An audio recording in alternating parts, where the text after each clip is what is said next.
Alhamdulillahilladzi arsala rasulahu bil huda wa dinil haq liyudhhirahu 'ala dini kullihi walau karihal musyrikun.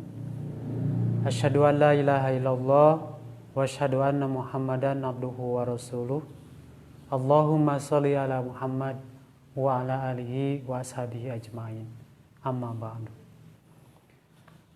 Puji syukur marilah kita panjatkan kehadirat Allah Subhanahu wa taala yang telah memberikan beragam kenikmatan bagi kita semuanya. Terlebih kita bersyukur atas nikmat iman dan Islam.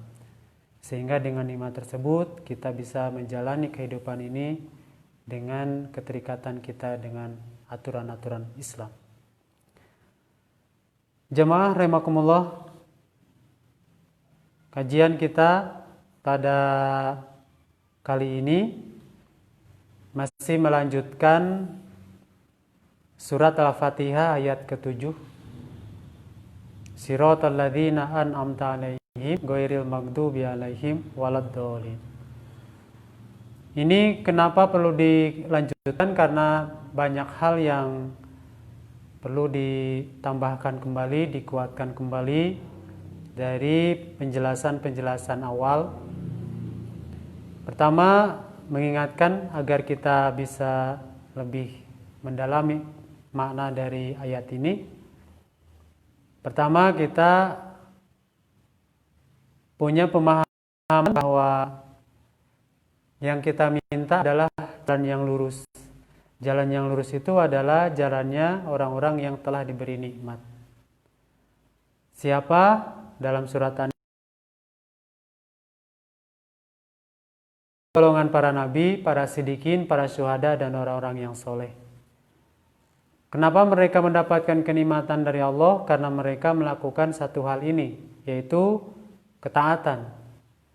Wujud dari ketaatan tersebut adalah melaksanakan segala perintah Allah dan menjauhi larangan-larangan Allah Subhanahu wa taala.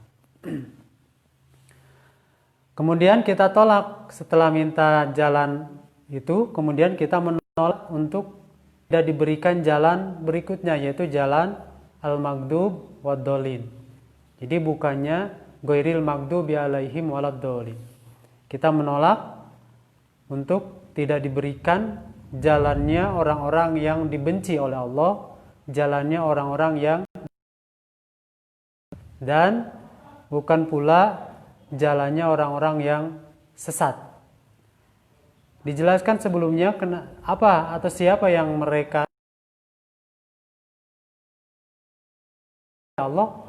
Ya, kemarin disampaikan adalah yang dibenci di sini adalah al-Yahud, yaitu orang-orang Yahudi. Sementara yang sesat yang kita tolak jalannya adalah orang-orang Nasrani. Jamaah rahimakumullah, pada kesempatan ini mungkin atau pasti di antara jamaah ada yang bertanya, dari mana kita bisa menyimpulkan bahwa yang termasuk dibenci itu adalah orang Yahudi, atau yang termasuk orang yang tersesat itu adalah orang-orang Nasrani. Oh, bisa jadi mungkin ini ada kepentingan-kepentingan tertentu gitu ya, dari golongan tertentu kepada pihak-pihak tersebut, sehingga diangkatlah golongan itu yang dimaksud dalam ayat ini. Nah, kemarin kita sampai seperti itu ya pembahasannya, bahwa yang benci adalah orang Yahudi dan yang sesat adalah orang Nasrani. Jamaah rahimakumullah, pada kesempatan ini saya akan sampaikan bahwa penunjukan orang Yahudi sebagai al-maghdub yang dimurkai dan penunjukan orang Nasrani yang ad-dhalin atau yang tersesat, tentu ini berdasarkan firman Allah juga berdasarkan hadis-hadis Nabi. Ya. Baik, akan saya bacakan di sini. Wa qala Abdul Razzaq anna Ma'mar an-Nadil al-Aqli akhbarani Abdullah bin Syakik anna akhbarahu man sami'a Rasulullah sallallahu alaihi wasallam wa huwa biwadil qura ala farsihi Wasalahu rajulun min banil qain faqala ya Rasulullah man haula'i qala al-maghdubu alaihim wa asyara ilal yahud wad-dallun humun nasara. Dalam hadis ini dari Abdullah bin Syakik diceritakan bahwa ada seseorang yang di sini tidak disebutkan namanya, bertanya kepada Rasulullah Shallallahu Alaihi Wasallam, sementara beliau dalam kondisi menunggang kuda, dalam kudanya, Rasul dalam tunggangannya itu tunggangan kuda, di sebuah perkampungan di pedalaman. Kemudian siapakah mereka itu? Ya, rombongan-rombongan tadi. Qala, maka Rasulullah SAW bersabda, al-maghdubu alaihim, yaitu orang-orang yang Allah murkai kepada mereka. Ketika Rasulullah mengatakan al-maghdubu alaihim, yang dibenci, mereka-mereka yang dibenci, wa asyara ilal yahudi, maka Rasulullah mengisyaratkan atau menunjuk kepada orang-orang Yahudi. Jadi dalam hal ini, ketika kita menyimpulkan bahwa al-maghdub, yang dibenci, yang dimurkai adalah orang Yahudi, ya inilah salah satu dasarnya adalah apa yang disabdakan oleh Rasulullah SAW. Ketika beliau ditanya oleh seseorang tentang siapakah yang dibenci itu, siapakah? Maka Rasul wa asyara ilal yahud, maka Rasul menunjukkan bahwa orang yang dibenci itu adalah orang Yahudi. Wad-dallun, dan orang-orang yang sesat, humun nasara, mereka adalah orang-orang Nasara. Nah, sebetulnya sampai titik ini pun kita sudah punya pegangan yang kuat bahwa penunjukan Yahudi dan Nasrani sebagai maghdub dan dolin ini sudah mantap sebetulnya. Tapi tentunya lihat keterangan-keterangan yang lain juga ya tentang penunjukan ini. Waqad rawahul Jariri wa Urwah wa Khalidul Khuda an Abdillah bin Syakik parsaluhu wa lam yadhkuru man sami'a nabiyya wa waqa'a fi riwayatin Urwah tasmiyatun Abdullah bin Amru fallahu alam. Ya, ini maksudnya yang meriwayatkan hadis ini juga sama. Jadi intinya Urwah, wa Khalid dan sahabat-sahabat yang lainnya juga mengakui atau menunjukkan bahwa yang dibenci adalah Yahudi dan yang sesat adalah Nasara, ini berdasarkan hadis ini. Jadi ini penguatan saja. Sementara dalam hadis ini tidak disebutkan siapa laki-laki tersebut.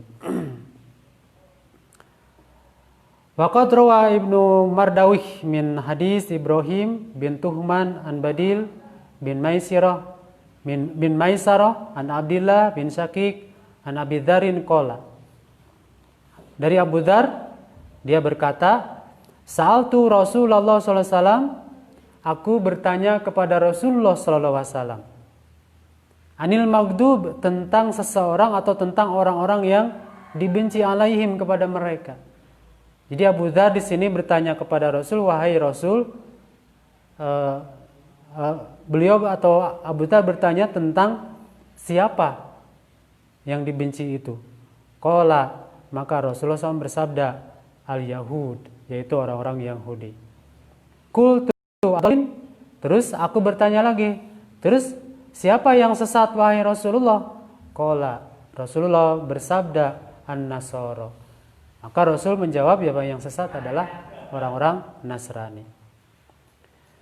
Wa qala Sadi an Abi Malik wa an Abi Shalih an Ibni Abbas wa an Murrah al-Hamdani an Ibni Mas'ud wa an Anas min ashabin Nabi sallallahu alaihi wasallam ghairil maghdubi alaihim humul yahud waladhdallin humun nasara. Sama dari di sini juga disebutkan As-Sadi, Abdul Malik, Abu Shalih, Ibnu Abbas, kemudian Ibnu Mas'ud, dari Anas juga mengatakan hadis yang menguatkan hadis yang pertama bahwa ghairil maghdubi alaihim, bukan jalannya mereka yang dibenci. Siapa? Humul Yahud. Mereka adalah orang-orang Yahudi. Waladolin, dan bukan pula jalan orang yang tersesat. Apa? Humun Nasoro. Mereka orang-orang Nasrani. Jamaah rahimakumullah. Kemudian Abdurrahman bin Zaid bin Aslam wa ghairi wahidin wa qala Ibnu Abi Hatim. Kemudian Ibnu Hatim berkata, wala a'lamu bainal mufassirina fi hadza ikhtilafan. Jadi menurut Ibnu Hatim, penunjukan Yahudi dan Nasrani yang maghdub, yang dolim, dalam hal ini beliau tidak mengetahuinya, belum ada pengetahuan lagi tentang adanya perbedaan di antara mufassir tentang penunjukan ini. Artinya Ibnu Hatim di sini menguatkan bahwa sampai saat ini bahwa penunjukan al-maghdub sebagai orang Yahudi dan ad-dolin sebagai orang Nasrani itu tidak ada perbedaan pendapat di kalangan mufassirin. Tidak ada penunjukan kelompok yang lain kecuali dua kelompok tadi. Kemudian di sini juga masih wasyahada ma qalahu haula'il a'immah. Begitupun para umat atau kaum muslimin mayoritas pada umumnya yang telah membaca Al-Quran tentang ayat ini, kemudian mereka membaca juga tafsir-tafsir, mereka mengatakan bahwa anal Yahud maghdubun alaihim, bahwa sesungguhnya orang Yahudilah maghdubu alaihim, yang benar-benar dibenci oleh Allah pada mereka. Wa nasara dolun, kemudian orang Nasrani juga inilah orang Nasrani juga termasuk orang yang sesat. Ini merupakan hal yang sudah disepakati, sudah pendapat mayoritas ya. Belum ada pendapat lain dari pendapat ini. Al-hadis al-mutaqaddim, jadi berdasarkan hadis-hadis yang telah lewat. Jadi untuk komentar yang terakhir ini lebih kepada kesimpulan umat, bahwa umat ya menuju bersepakat bahwa Yahudi dan Nasrani lah yang dimaksud dengan ayat Al-Fatihah ke-7 ini.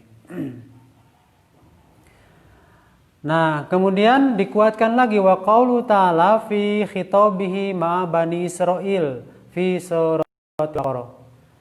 Kemudian ini kita kuatkan lagi, kalau tadi hadis-hadis Nabi ya, sabda-sabda Nabi yang menguatkan pendapat ini tentang penunjukan Yahudi dan Nasrani sebagai yang dibenci dan yang tersesat. Ini dikuatkan dengan firman Allah Subhanahu wa taala dalam surat Al-Baqarah, tepatnya surat Al-Baqarah ayat 90. A'udzu billahi minasyaitonir rajim. Bi samastarau bihi anfusahum ayyakfuru bima anzalallahu bagyan ayyunazzilallahu min fadli ala may yasha min ibadi faba'u bighadabin ala ghadab walil kafirina adzabun muhin. Bi samastarau bihi, alangkah buruknya akibat-akibat perbuatan mereka orang-orang yang Bani Israel. Jadi Allah sini sudah mengatakan alangkah buruknya akibat perbuatan-perbuatan Bani Israel, Yahudi itu. Kenapa? Istarau bihi anfusahum ayyakfuru. Mereka menjual keimanannya. Kenapa mereka menjual keimanannya? Karena mereka telah beriman. Jadi Bani Israel ini sekelompok Bani Israel ini telah beriman kepada apa yang diturunkan oleh Allah, mengikuti Nabi Musa. Tapi mereka menjual keimanan tersebut, diri mereka itu untuk kepentingan diri mereka, ayyakfuru, sehingga mereka menjadi orang-orang yang kafir. Jadi keburukan Yahudi di sini adalah mereka menjual dirinya, menukar keimanannya demi kepentingan dirinya, entah kepentingan harta, jabatan, kekayaan, kemudian ketenaran, kemasyhuran, dan lain-lain. mereka berubah keimanan tersebut, berubahnya dengan kekufuran. Nah ini bisa disebutkan, bisa alangkah buruknya. Nah ini Allah yang mengatakan, silakan bisa dibaca di surat Al-Baqarah ayat 90. Ayyakfuru bima anzalallah, setelah mereka beriman kemudian menjual keimanan tersebut dengan kekafiran. Kekafiran di sini berarti dengan penolakan, dengan penentangan terhadap apa? Bima anzalallah, terhadap apa yang telah Allah turunkan. Nah, di sini yang dimaksud apa yang Allah turunkan adalah, artinya adalah, maksudnya adalah Al-Quran yang diturunkan kepada Rasulullah SAW. Bagian karena bentuk kedengkian. Jadi penukaran keimanan terhadap kekufuran, penolakan terhadap kitab Allah Al-Quran ini dalam apa istilahnya, dengan berdasarkan kebencian, dengan berdasarkan kedengkian. Kalau kita buka tafsir ini sedikit, bahwa orang-orang Yahudi itu sakit hati. Orang Yahudi itu sakit hati karena Nabi yang terakhir yang dijanjikan Allah, yang mereka harapkan dari golongan mereka, tiba-tiba bukan dari golongan mereka, tapi Nabi Muhammad SAW dari Bani Hashim, ya, bukan dari golongan mereka. Nah, ketika mereka melihat, ketika mereka mengetahui, ketika mereka menyaksikan bahwa Rasul yang terakhir ini adalah bukan dari golongan mereka, maka muncullah kedengkian pada diri mereka. Nah, dari kedengkian ini sehingga mereka mentah-mentah, istilahnya itu, terang-terangan menolak apa yang dibawa oleh Nabi Muhammad SAW, yaitu berupa Al-Quran. Itu sedikit, nanti bisa dijelaskan.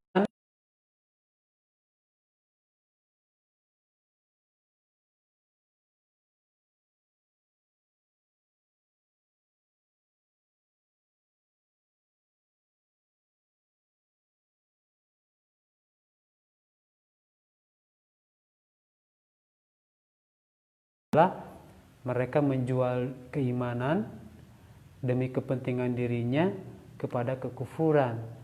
Yang dimaksud kepada kekufuran adalah mereka menolak apa yang dibawa oleh Nabi Muhammad SAW dengan dasar kedengkian dan sakit hati.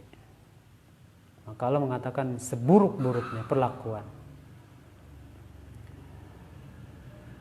Bima bagjam, karena kebencian, ayunazilallahu min fadli, yang diturunkan oleh Allah kepada keutamanya tersebut, ala mayyasa, kepada yang Dia kehendaki. Jadi orang Yahudi itu berharap bahwa Allah mendakinya, mereka lah yang dipilih oleh Allah, salah satunya sebagai nabi yang terakhir. Jadi karakter mereka itu ya ingin selalu juara, ya, ingin selalu jadi pemimpin di dunia ini, sehingga termasuk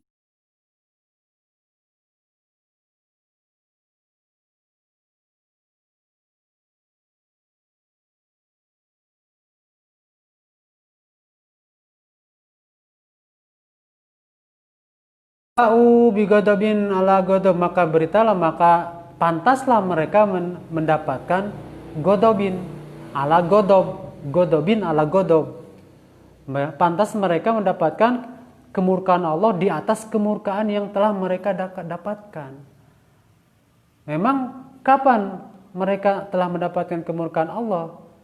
Karena mereka, kalau kita baca ayatnya, baca tafsirnya, karena mereka sebelum penolakan terhadap kitab yang dibawa oleh Nabi Muhammad, kitab mereka sendiri yaitu Taurat dirubah-rubah oleh mereka. Isinya sudah diacak-acak. Banyak yang dihilangkan, kemudian ditambah-tambah. Sehingga isinya bukan lagi sebuah kebenaran dari Allah. Kerusakan-kerusakan pemikiran, kerusakan-kerusakan aturan, kemudian mereka mengikutinya. Jadi seperti itu. Jadi fawa'u bigodobin ala godob, maka pantaslah mereka mendapatkan kebencian kemurkaan Allah di atas kebencian yang telah mereka dapatkan ketika mereka merubah-rubah ayat atau merubah-rubah ayat Allah yang terdapat dalam kitab mereka, yaitu Taurat. Pantas. Walil kafirina adzabun muhin, dan bagi orang-orang yang kafir siksa yang sangat pedih. Nah, di sini berarti lil kafirin di sini tentu ngaitnya kepada Bani Israel. Wa qala fil Maidah, begitupun difirmankan dalam surat Al-Maidah oleh Allah Subhanahu wa taala. A'udzubillahi minasyaitonir rajim. Qul hal a'unabbiukum bisyarri min dzalika masubatan indallah man la'anahu Allahu wa ghadiba alaihi wa ja'ala minhumul qiradata wal khanazir wa abada tagut ulaika syarrum makana wa adallu an sawa'is sabil. Kemudian dalam surat Al-Baqarah juga dijelaskan di sini. Kul, katakanlah wahai Muhammad, hal unabbiukum, apakah akan aku ceritakan kepada kalian wahai Bani Israel, bisyarrim min dzalika, dengan akibat buruk yang didapat selain daripada orang-orang fasik, masubatan pahalanya atau ganjaran dalam arti keburukan di sini sisi Allah. Wahai Muhammad, apakah akan aku ceritakan? Wahai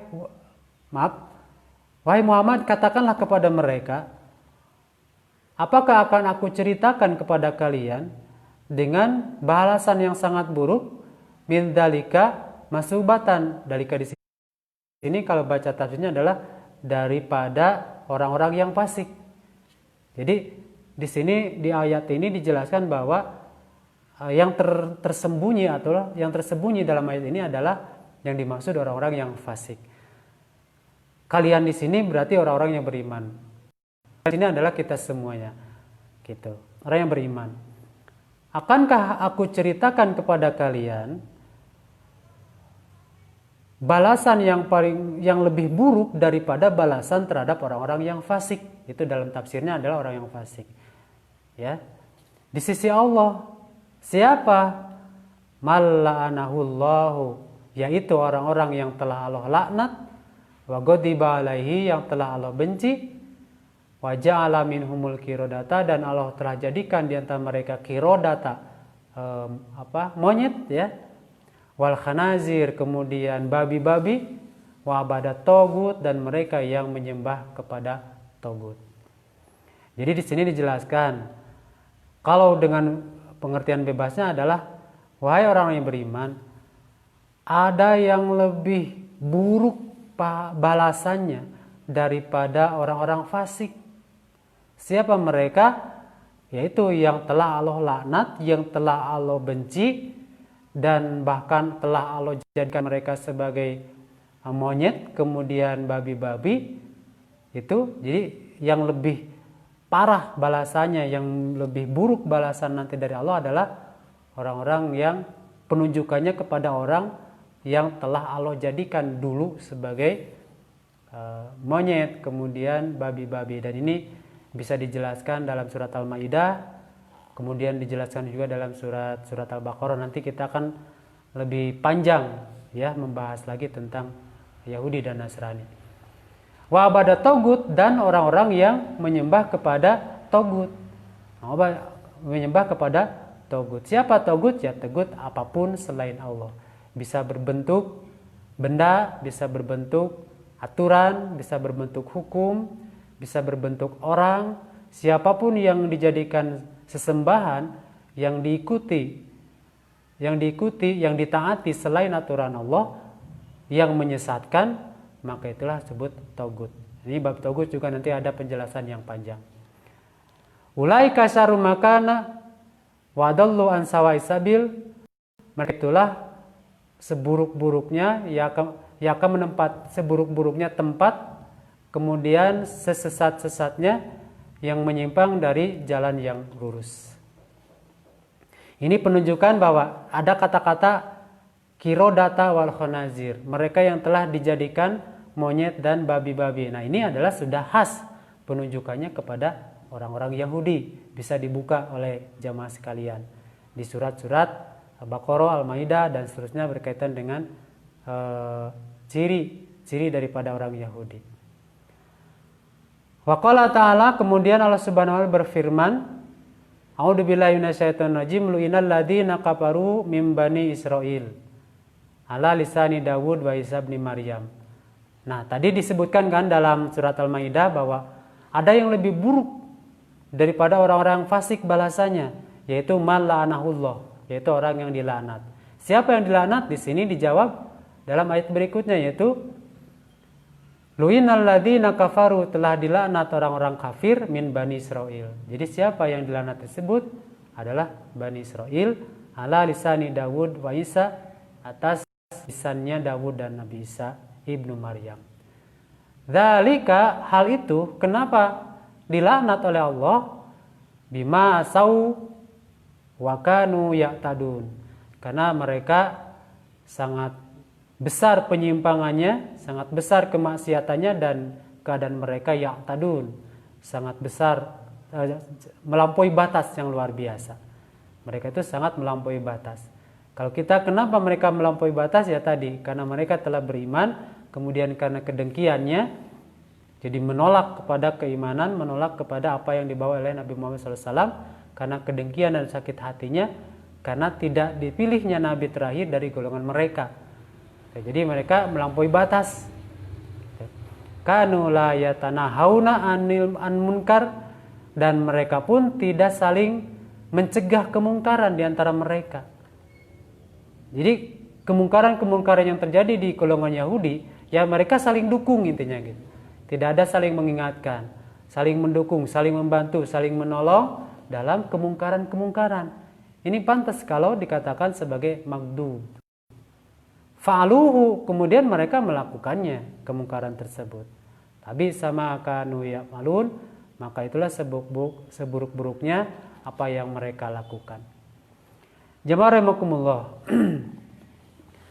Nah, sebagai ulasan dari pembahasan ayat Al-Baqarah ini, tentu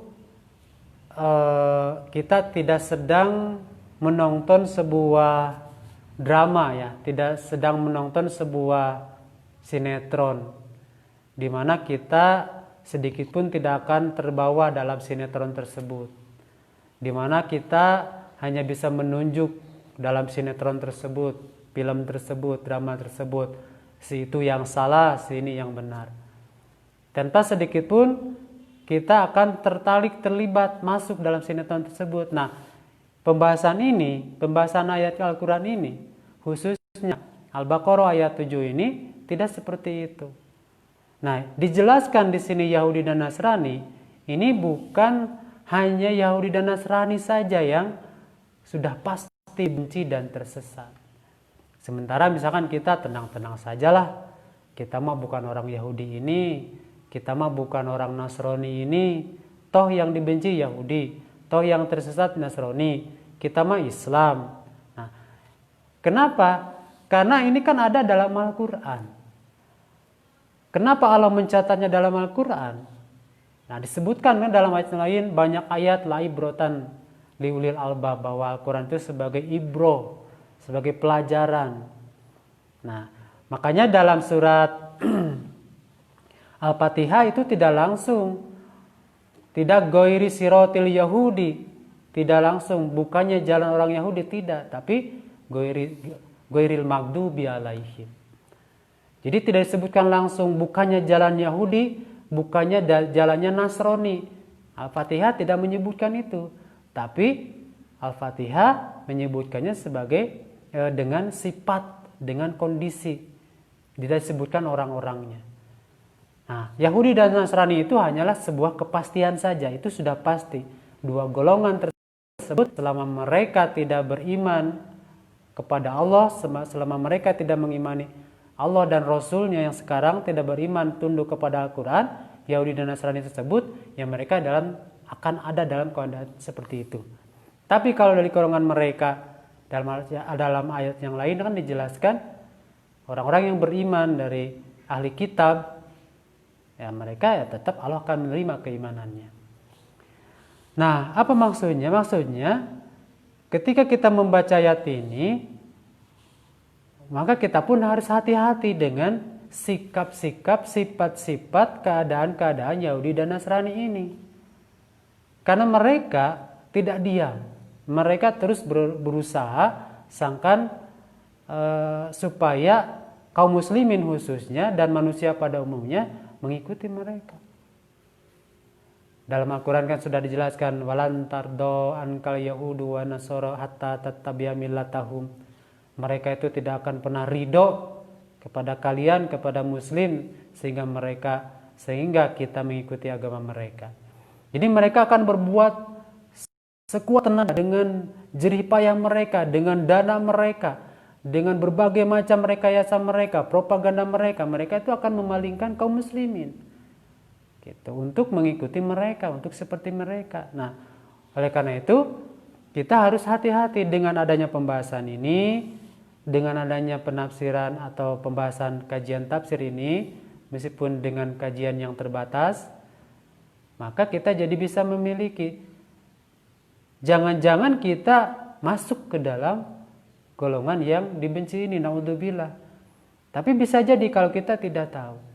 Maka di sini sampaikan bagaimana sifat mereka, kembali lagi ke belakang. Yaitu mereka itu orang Yahudi tahu kebenaran, telah mengikuti kebenaran, telah menerima sebuah kebenaran dari Allah.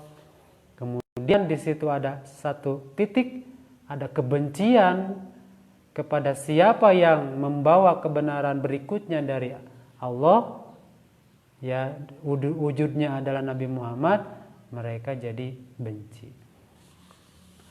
Nah, ini bisa jadi ya, mungkin dalam kehidupan kita sehari-hari, misalnya kita dalam mendengar fatwa, mendengar tausiah, mendengar dakwah-dakwah dari siapapun, ketika kita mendengar dakwah dari si A, karena sekelompok dengan kita, karena sepemikiran dengan kita begitu enjoy, begitu enak menerimanya. Tapi ketika ada kebenaran yang datang bukan dari kelompok kita, meskipun kebenaran itu adalah benar adanya berdasarkan Al-Quran dan Sunnah, karena ada kebencian kepada orang tersebut, karena ada kedengkian kehasud kepada golongan tersebut, membuat kita menolak kebenaran tersebut. Nah, ini hati-hati. Ini mirip-mirip seperti apa yang dilakukan oleh orang Yahudi. Jadi artinya poin pertama, agar kita terhindar dari kebencian Allah, kita jangan sampai menolak kebenaran itu yang datang dari siapapun hanya gara-gara kebencian yang ada pada diri kita. Oleh itu, terimalah kebenaran tersebut. Sebenarnya sebuah kebenaran, siapapun yang menyampaikannya, golongan manapun, orangnya manapun, jangan melihat orangnya, tapi terimalah ketika kebenaran itu adalah benar-benar dari Allah Subhanahu wa taala. Jadi, bagaimana caranya supaya kita terhindar ya? Di sini disebutkan Thariqatu ahlul iman mustamilatun alal ilmi bil haqi wal amalu bih. Jadi, kuncinya kalau kita ingin menghindari golongan Yahudi dan Nasrani, ya kita harus memiliki ilmu, kita harus mengetahui kebenaran, dan setelah mengetahui kebenaran tersebut, kemudian kita melakukannya dalam kehidupan kita sehari-hari dan konsisten. Nah, sementara orang Yahudi tahu kebenaran tapi menyimpang dari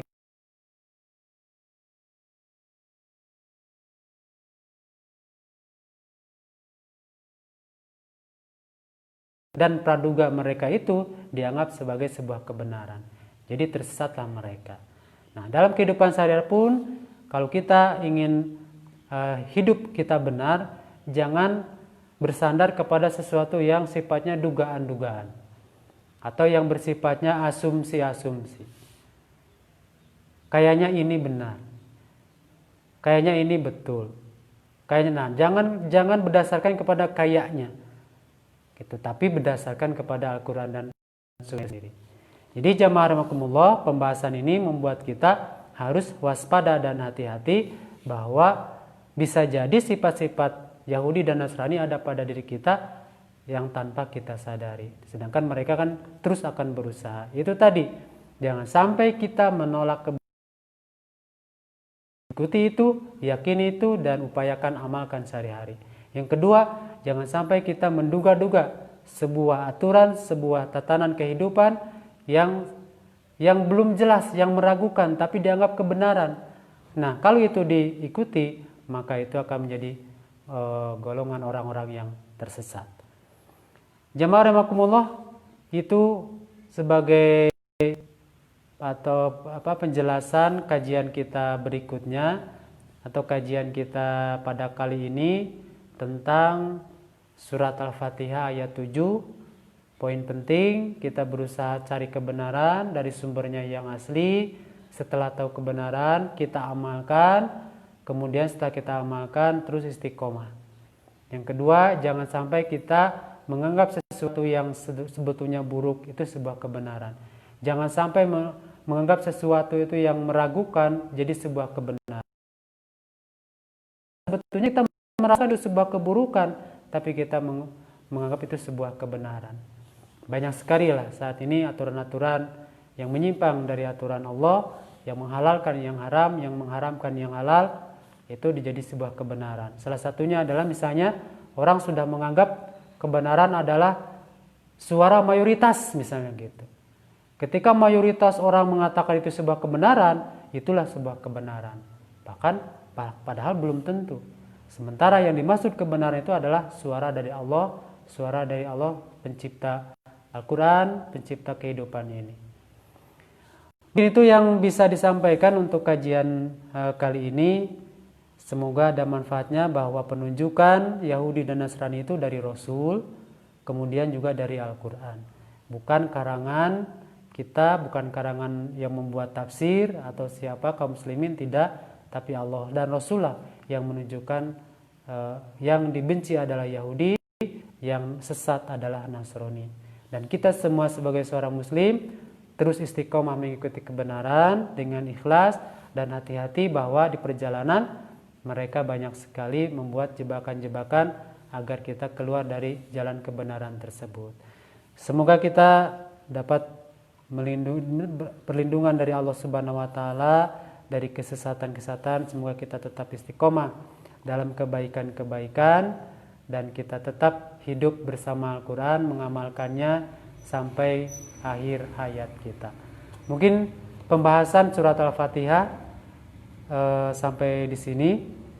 Insya Allah berikutnya kita akan membahas ayat-ayat berikutnya. Pasti ada kekurangan, pasti ada kekeliruan. Silakan dikritik, memberi masukannya, diluruskan, dan mohon maaf tentunya, dan semoga Allah memaafkan kepada kita dan kepada jemaah sekalian yang setia menyaksikan acara ini. Semoga Allah memberikan limpahan rahmat pahala bagi kita semuanya. Amin ya Allah ya rabbal alamin. Subhanakallahumma wa bihamdika asyhadu an la ilaha illa anta astaghfiruka wa atubu ilaik. Assalamualaikum warahmatullahi wabarakatuh.